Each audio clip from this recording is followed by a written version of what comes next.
Здравствуйте, друзья! Сегодня четверг, значит, хоровод ремесленников снова представляет подборку идей, объединенных одной темой. Тема этого выпуска – петух, славянский символ 2021 года. Мой петух получился не совсем обычный, на любителя, но я постараюсь компенсировать это парой-тройкой полезных советов. Кстати, совет первый. Если вам нужно снять оттиск с любого предмета, оберните его фольгой или наденьте на него полиэтиленовый пакет. Важно, не пищевую пленку, которая прилипает к предметам, а именно обычный полиэтиленовый пакет.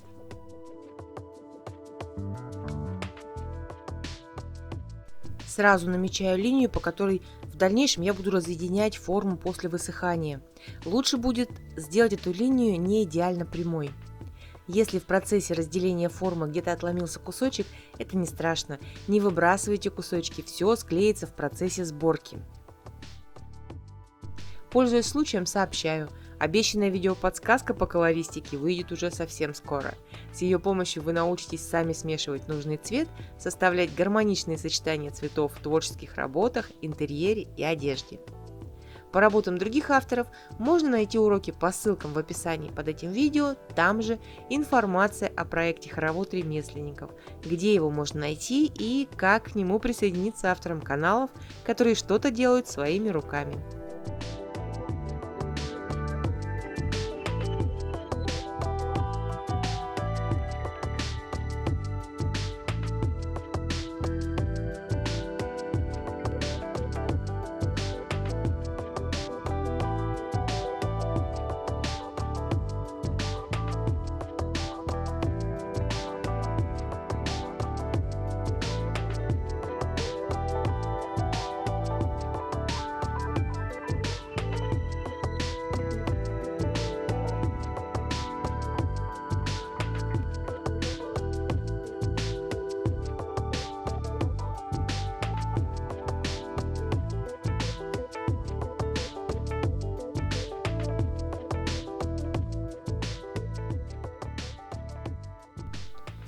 После высыхания внутреннюю сторону детали окрашиваю желтой охрой.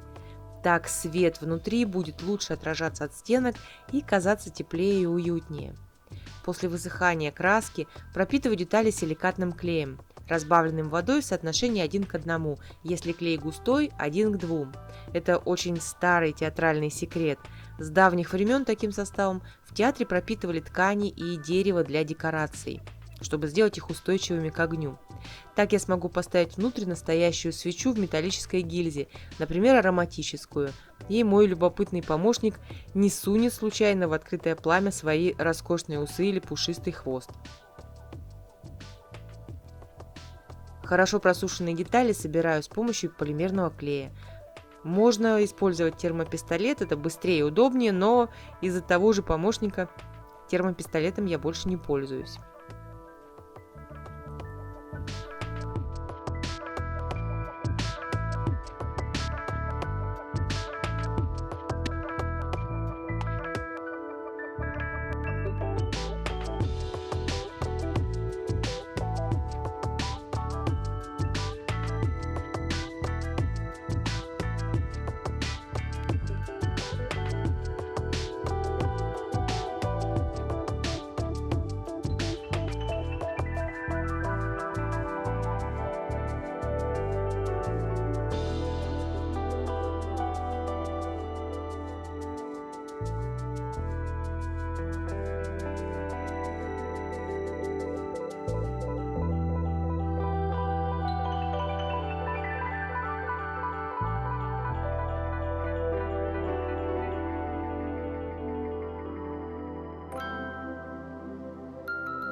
В этот раз я делаю имитацию старой окисленной меди самым простым и быстрым способом. Но, несмотря на всю свою простоту, этот способ позволяет сделать очень достоверную и живописную медную или бронзовую патину.